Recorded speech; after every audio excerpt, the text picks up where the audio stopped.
아멘. 감사합니다. 이 시간 우리에게 주시는 하나님의 말씀은 신약성경 누가복음 1장 26절부터 38절까지 말씀을 교독합니다.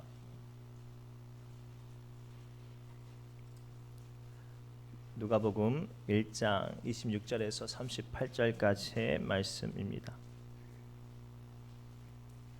제가 먼저 읽겠습니다. 여섯째 달에 천사 가브리엘이 하나님의 보내심을 받아 갈릴리 나사렛이라 동네에 가서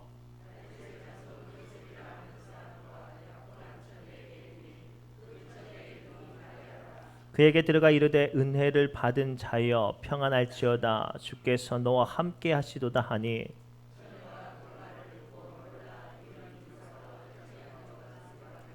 천사가 이르되 마리아여 무서워하지 말라 내가 하나님께 은혜를 입었느니라.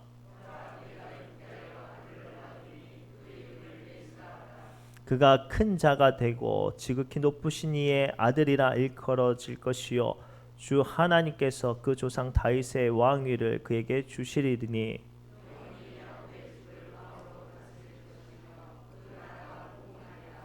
마리아가 천사에게 말하되 나는 남자를 알지 못하니 어찌 이 일이 있으리까.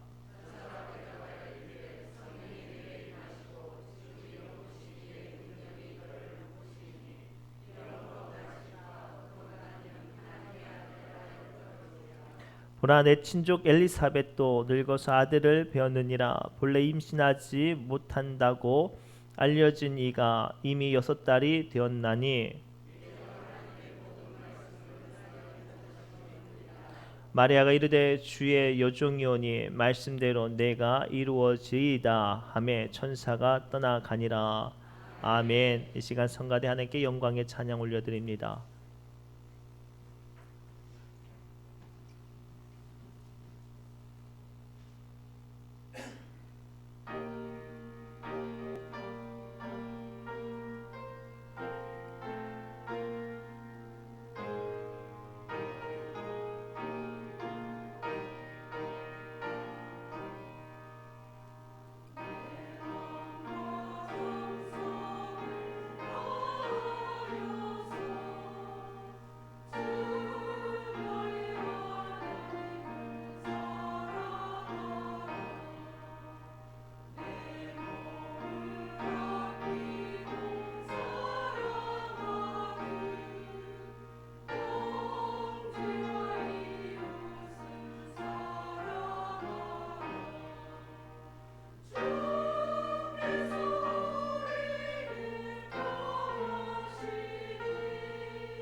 아멘. 감사합니다. 우리 옆 사람을 이렇게 축복할까요? 만나서 반갑습니다라고 축복합시다. 만나서 반갑습니다. 만나서 반갑습니다. 하나님의 은혜가 임하길 축복합니다라고 다시 한번 축복할까요? 하나님의 은혜가 임하시길 축복합니다. 하나님의 은혜가 임하시길 축복합니다. 우리는 누군가를 만나면 어때요? 마음이 기쁘고 반갑고 행복합니다. 특별히 가끔 이제 어르신들을 신방을 하면 지난번에도 한번 말씀을 드렸는데 이야기를 쭉 나누다 보면 가려고 치면 뭔가를 하나씩 내놔줘요.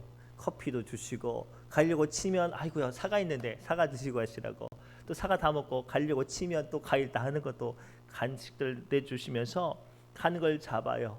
왜죠? 만남의 시간을 오래 두려고 합니다. 우리는 지금 대림절을 보내면서 우리의 곁에 오셨고 또 언젠가는 반드시 오실 예수님을 바라보는 시각으로 이 시간 대림절을 지나고 있습니다. 특별히 오늘 대림절 네 번째 주 만남과 기쁨의 이 절기의 이 시간 가운데 우리는 예수님을 만나는 마음으로 기다리는 마음으로 주님 앞에 나옵니다. 왜죠? 예수님을 만나면 우리의 마음이 위로를 받고 은혜를 받고 기쁨을 얻고 구원의 약속이 임하는 줄 믿습니다. 예수님의 오심으로 인하여서 이 땅에는 죄가 사라지고 사망의 두려움이 사라지고 하나님의 영광과 은혜가 선포되었기 때문입니다. 그래서 성탄절에 사람들이 기뻐하는 이유가 여기 있습니다. 그리고 그 이야기를 가장 잘 나타내는 주인공이 오늘 본문의 마리아입니다. 왜냐하면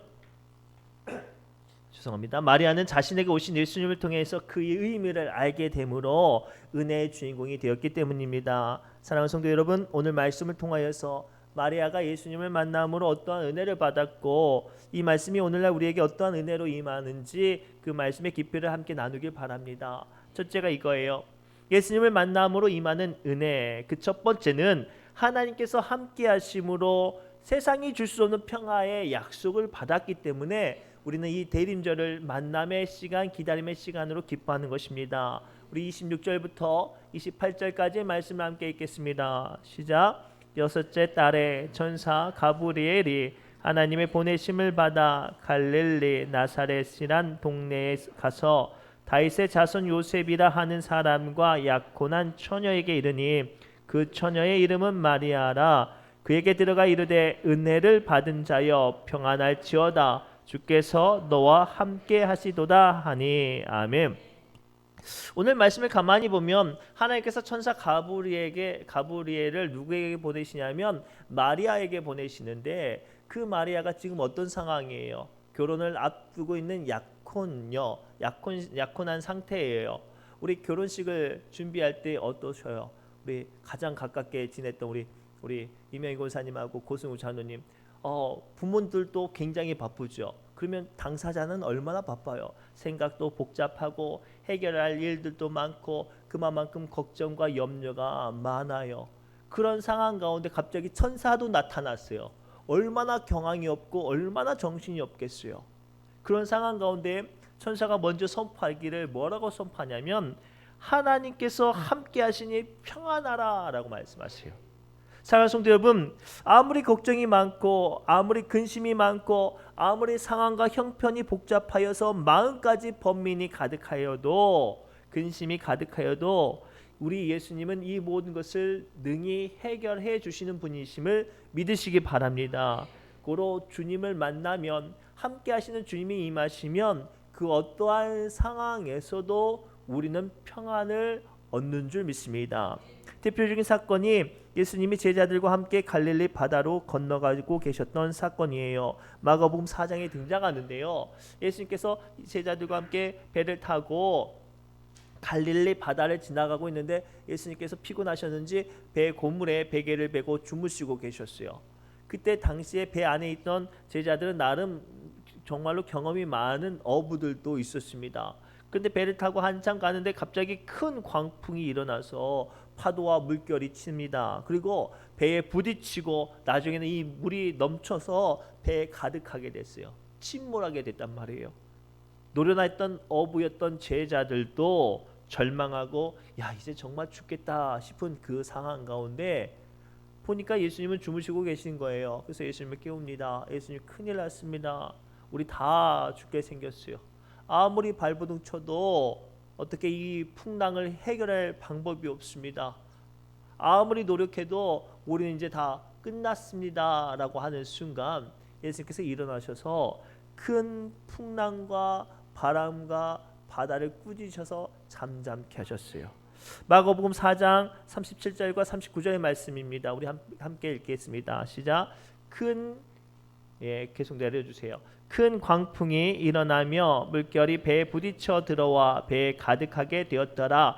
예수께서는 고물에서 베개를 베고 주무시더니 제자들이 깨우며 이르되 선생님이여 우리가 죽게 된 것을 돌보지 아니하시나이까 하니 예수께서 깨어 바람을 꾸짖으시며 바다더러 이르시되 잠잠하라 고요하라 하시니 바람이 그치고 아주 잔잔하여 지더라. 아멘.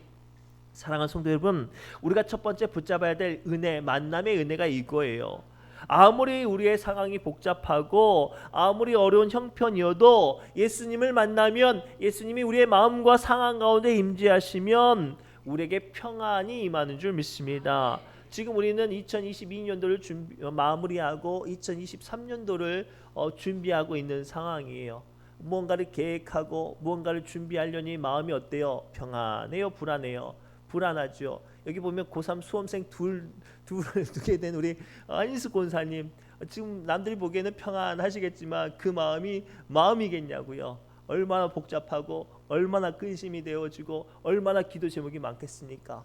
다른 분들은 어떠세요? 사업과 혹은 건강과 혹은 자녀들의 문제로 우리는 다 저마다 2023년도를 복잡한 마음으로 계산하고 준비하고 있습니다. 또 더 나아가 지금 우리가 보내는 형편과 상황은 어때요? 더 암담합니다. 조금만 지나면 우리가 뭐를 준비하고 씨 뿌릴 준비도 하는데 지금 물이 없대요. 또는 경제적인 상황에 건축을 하려고 하는데 자재값이 2배, 3배를 올라가서 건축할 엄두도 안 난대요. 저마다 다 절망만을 이야기하고 있는 이때에 우리에게 필요한 게 무엇일까요? 세상이 줄 수 없는 평안을 주시는 예수님을 만나는 거예요. 예수님이 이 세상에 오신 목적이 바로 이거예요. 어둠과 죽음의 그늘 아래 앉아서 죽을 날만 바라보고 우리에게 닥치는 사단과 환난과 그 작은 시험 앞에 근심만 하는 우리에게 하나님의 주시는 은혜와 평강을 선포하시려고 예수님께서 오셨어요. 그래서 요한복음 14장 27절에 예수님은 우리에게 이렇게 선언하십니다. 시작. 평안을 너희에게 끼치노니 곧 나의 평안을 너희에게 주노라. 내가 너희에게 주는 것은 세상이 주는 것과 같지 아니하니라. 너희는 마음에 근심하지도 말고 두려워하지도 말라. 아멘. 예수님께서 뭐하러 오셨다고요? 평안을 주려고 오셨어요. 이 대림절에 평안을 주러 오신 예수님을 만나며 그 은혜를 함께 누리시기를 바랍니다. 두 번째, 예수님을 만남으로 임하는 두 번째 은혜는 두려워하는 자에서 은혜를 받는 자로 변화시켜 주십니다. 우리 29절과 31절까지 말씀을 함께 읽겠습니다. 시작. 처녀가 그 말을 듣고 놀라 이런 인사가 어찌함인가 생각하매 천사가 이르되 마리아여 무서워하지 말라. 내가 하나님께 은혜를 입었느니라. 보라 내가 잉태하여 아들을 낳으리니 그 이름을 예수라 하라. 아멘. 오늘 말씀을 좀 더 깊게 묵상하면 천사가 마리아에게 등장해서 은혜를 선포합니다. 내가 참 복이 있다라고 말하면서 그 은혜가 뭐냐? 아들을 낳는 거래요. 그런데 지금 마리아의 상황은 어때요? 결혼하지 않았어요. 한 번도 남자를 만나보지 않았단 말이에요. 그런데 아들을 낳을 거라는 이야기가 뭐예요? 그에게 절망과 두려운 소식이 들리는 거죠. 고대 사회, 당시의 사회에 처녀가 임신하여서 아들을 낳으면 돌에 맞아 죽어도 할 말이 없던 시대였어요. 그런데 이 이야기를 이 천사가 할 때 마리아의 마음은 얼마나 두려웠겠어요. 아무리 하나님의 은혜인데 그 은혜가 아들을 낳았고 세상 사람들의 손가락질 앞에 자기의 모든 연약함을 드러낸다는 상황이 얼마나 두려웠겠어요. 사랑하는 성도 여러분, 오늘 말씀을 통해서 제가 좀 더 깊게 나누고 싶은 화두가 이거예요. 우리는 대림절 기간을 통해서 예수님을 만나고 기다리고 있습니다. 세상 사람들은 혹은 믿는 사람들도 예수님을 만나면, 예수님을 믿으면 다 복받고 모든 것들이 잘 된다고 생각을 해요. 모든 일들이 다 형통할 거라고만 생각하죠. 그런데 실제로 그렇습니까? 아니에요. 예수님을 믿어도 원치 않은 질병을 당하거나, 예수님을 열심히 믿어도 사업이나 건강이나 상황이나 형편들이 더 어려워질 수도 있어요. 어쩌면 예수님을 믿는다는 사실 하나만으로 우리는 세상 사람들 앞에 두려울 수밖에 없어요. 우리 예수님을 믿는 사람들 직장에 가서 혹은 다른 사람들을 있는 데서 식사 기도 어떻게 해요? 자신 있게 하세요. 눈치 보면서 하세요. 혹은 직장 생활 하는데 누군가를 만나는데 안 믿는 사람들을 만나면 그 마음이 어때요? 불편하고 조심스럽고 불안해요. 세상 사람들은 안 믿기 때문에 세상의 온갖 쾌락과 온갖 불법과 편법을 통해서 자기의 이익을 얻으려고 해요. 그것을 취합니다. 조금도 부끄러워하지 않아요. 그러나 우리는 예수님을 믿기 때문에 불법과 편법을 사용하지 못하고 더 힘들고 더 불편하고 더 어렵게 살아갑니다. 오늘 당장 이 시간만 해도 안 믿는 사람들은 눈도 오고 따뜻한 안방에서 푹 쉬면서 잠을 자겠죠. 그러나 우리는 예수님을 믿는 사람이기 때문에 힘들고 불편하지만 아침을 깨우고 이 자리에 앉아서 예배를 드리고 있어요. 그래서 우리는 예수님을 믿는다는 사실이 복이라 고백하지만 힘들고 어려운 삶을 살고 있습니다. 그런데도 왜 우리는 이 예수님의 만남을 사모하며 기다려야 할까요? 중요한 것이 바로 이거예요. 우리가 그 두려움과 그 불편함과 그 공고함 가운데서도 예수님을 만나고 그 사명의 자리에 서면 무엇이 임하냐면 하나님의 능력이 우리를 덮어요.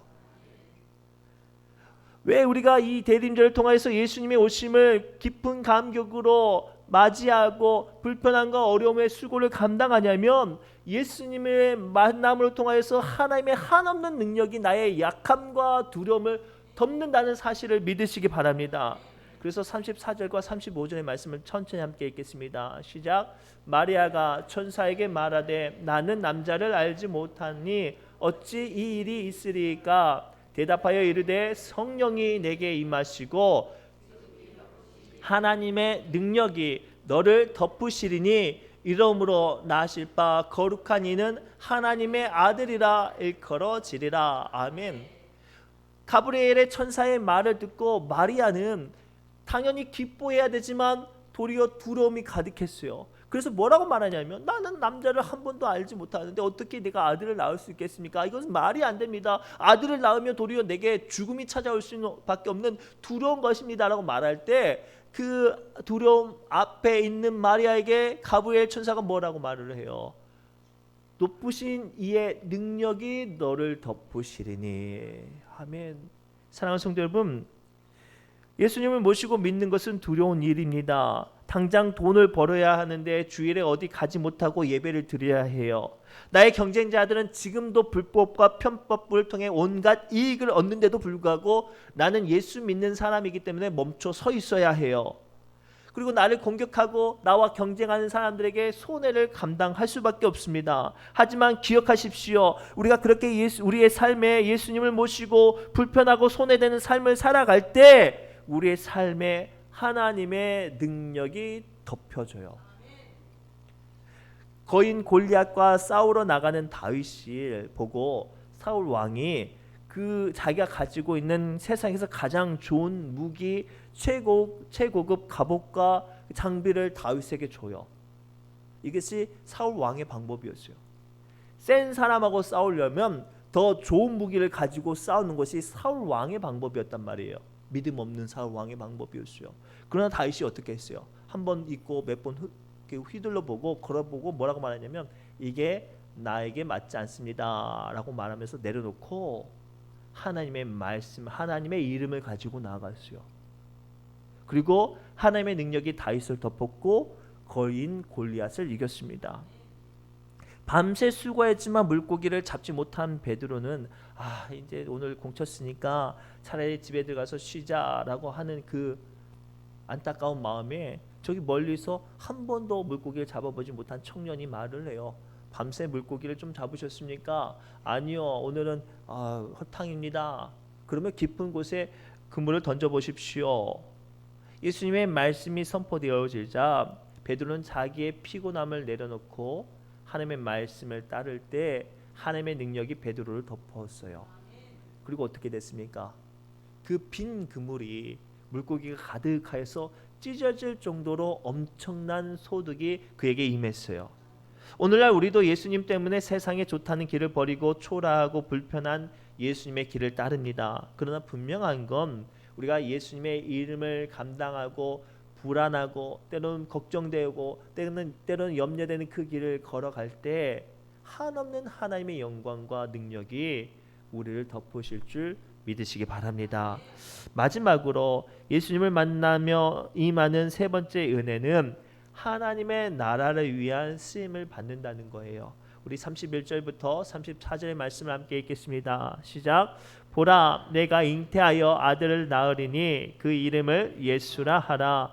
그가 큰 자가 되고 지극히 높으신 이의 아들이라 일컬어질 것이요 주 하나님께서 그 조상 다윗의 왕위를 그에게 주시리니 영원히 야곱의 집을 왕으로 다스릴 것이며 그 나라가 무궁하리라. 아멘. 마리아는 천사 가브리엘의 이야기를 통하여서 자신에게 임하는 하나님의 말씀을 인정하고 순종하기로 결심합니다. 그리고 그 앞에 가브리엘 천사는 뭐라고 선언합니까? 그로 말미암아 하나님의 영원한 나라가 세워지리라고 선언합니다. 이 세상의 사람들은 저마다 자기의 계획을 가지고 자기의 세계, 자기의 나라, 자기의 삶을 만들어가고 있습니다. 그러나 중요한 건 하나님을 만나면 그분의 삶을 따르고 그분의 인도하심을 따르면 나의 세상보다 나의 세계보다 더 큰 하나님의 나라가 나의 삶을 통해서 이루어지는 줄 믿습니다. 우리 믿음의 조상이라고 알고 있는 아브라함의 시작을 아세요? 메소포타미아 문명의 발상지 갈대아 우르에서 우상이 많은 동네에서 우상 만드는 집의 아들이었어요. 평생을 살아도 우상 만들다가 죽을 삶이었어요. 그런데 하나님께서 아브라함을 만나시고 그를 부르셨죠. 그리고 그 부름 앞에 아브라함이 인정하고 순종하고 따라가자 하나님께서는 아브라함을 통해서 가나안 땅을 그의 기업으로 되게 하시고 하나님의 나라를 아브라함을 통해서 세워지게 하셨습니다. 사도 바울은 어떠합니까? 성령이 충만했어요. 나름 기도를 열심히 했던 사람이었습니다. 너무나도 기도를 열심히 해서 자기의 분명한 비전과 확신을 가지고 있었어요. 그런데 기도 중에 하나님께서 아시아로 가려고 했던 사도 바울에게 마게도냐로 인도하셨어요. 자기의 생각과 기도로 준비했건만 하나님이 인도하시는 길은 자기의 기도의 길과 달랐을 때 사도 바울은 망설이지 않고 하나님의 인도하시는 길로 나아갔습니다. 그때 자기가 생각지도 못했던 더 큰 은혜와 더 큰 평안함과 더 큰 귀한 사람들을 만나게 해주셔서 수많은 믿음의 사람들과 수많은 믿음의 일꾼들을 세워주셨는 줄 믿습니다. 오늘 말씀을 통해서 제가 나누고 싶은 좀 더 깊은 화두가 이거예요. 우리는 하나님의 나라를 감당하고 나아갈 때 그것들을 통해서 나의 세계가 사라질 것을 염려해요. 나의 계획이 사라질 것을 염려해요. 우리가 믿음이 있으면서 그 작은 기도를 가지고 하나님 내가 이 일을 하겠습니다라고 막 할 때 하나님께서 내게 감동으로 혹은 말씀으로 다른 길을 이끄신다면 어떻게 하시겠어요? 내가 이것을 놓고 평생을 기도했고 지금 상황과 여건이 너무 딱 맞아요. 그런데 하나님께서 말씀으로 다른 길을 인도하셔요. 어떠하시겠어요? 그것을 내려놓고 포기하고 손해가 될지언정 하나님의 말씀을 따르시겠습니까? 아니면 그동안 준비한 게 있으니까 그냥 내 길을 가시겠습니까? 아주 간단한 거예요. 내가 준비한 길을 내가 걸어가면 그것이 이루어지는 것은 나의 나라예요. 나의 세계라고요. 그저 이 땅에 속한 된 은혜에서 끝나요. 그러나 하나님의 인도하심 앞에 나아가면 그로 말미암아 하나님의 세계가 열려질 줄 믿습니다. 그런데 놀라운 건 하나님께서 이 모든 과정을 강요하시지 않았다는 거예요. 마리아에게 하나님께서 강요하셨습니까? 강요하지 않으셨어요. 그 이야기를 말씀하시고 그것들을 결단하게 하셨죠. 인정하게 하시고 그것들을 자원하게 하셨을 때 하나님께서 마리아의 순종을 통해서 하나님의 나라가 임하게 하셨습니다. 오늘 제가 여러분들 본문 말씀 통해서 나누고 싶은 마지막 메시지가 이거예요. 우리는 하나님의 인도하심을 따라가면 하나님의 나라가 세워져요. 그러나 이 모든 걸음걸음 순간순간을 하나님께서는 강권적으로 이끄시지 않고 우리에게 그 길을 선택하고 한 걸음 한 걸음 사모함으로 나아가게 하십니다. 왜죠? 우리 하나님은 우리와 교통하시는 분이니까. 하나님은 우리 안에 말씀하시고 보여주시고 인도하시는 분이시니까 고로 2023년도 주님께 묻고 하나님께 인도하시는 길들을 보시기 바랍니다. 그저 내가 가지고 있는 생각과 내가 가지고 있는 계획과 내가 했던 기도의 제목을 가지고 하나님 이것만 주세요라고 말씀하시지 말고 하나님께서 보여주실 길들과 인도하시는 말씀을 붙잡고 하나님께서 주시는 영적인 안목이 열려져서 축복의 걸음으로 한 걸음 한 걸음 전진하시기 바랍니다. 그리하면 어떻게 은혜가 임할까요? 오늘 마리아가 뭐라고 고백하냐면 하나님 지극히 저는 주의 계집종이오니 말씀대로 내게 이루어지이다 라고 고백을 해요. 무슨 말씀인 거 아냐면 하나님 저는 볼품없는 작은 요종입니다. 그러나 하나님의 일들이 이루어지게 하여 주옵소서라고 기도하니까 자기 입으로 계집종이라고 고백했던 마리아가 오늘날 많은 사람들 앞에 축복의 주인, 은혜 받은 주인이 되었어요. 무슨 뜻인고? 내가 주님 이 길을 따르겠습니다 라고 말하면 내가 생각해도 볼품이 없는 나, 내가 생각해도 부족한 나, 내가 생각해도 한없이 답이 없는 나가 하나님의 은혜의 완성품이 되는 줄 믿습니다. 바로 2023년도 오늘 주신 말씀을 붙잡고 하나님이 인도하시는 길로 걸어가 하나님의 놀라운 은혜를 이루시는 믿음의 영웅들이 되시길 주님의 이름으로 축복합니다. 기도합니다. 하나님 오늘 주신 말씀을 붙잡고 기도합니다. 우리는 연약하지만 예수 그리스도를 만날 때 우리의 마음이 비전을 뿜고 평안을 누리며 은혜의 걸음으로 나가는 줄 믿사오니 주님 2023년도를 아름답게 인도하여 주셔서 하나님의 놀라운 일들이 우리 삶 가운데 이루어지게 하여 주옵소서. 모든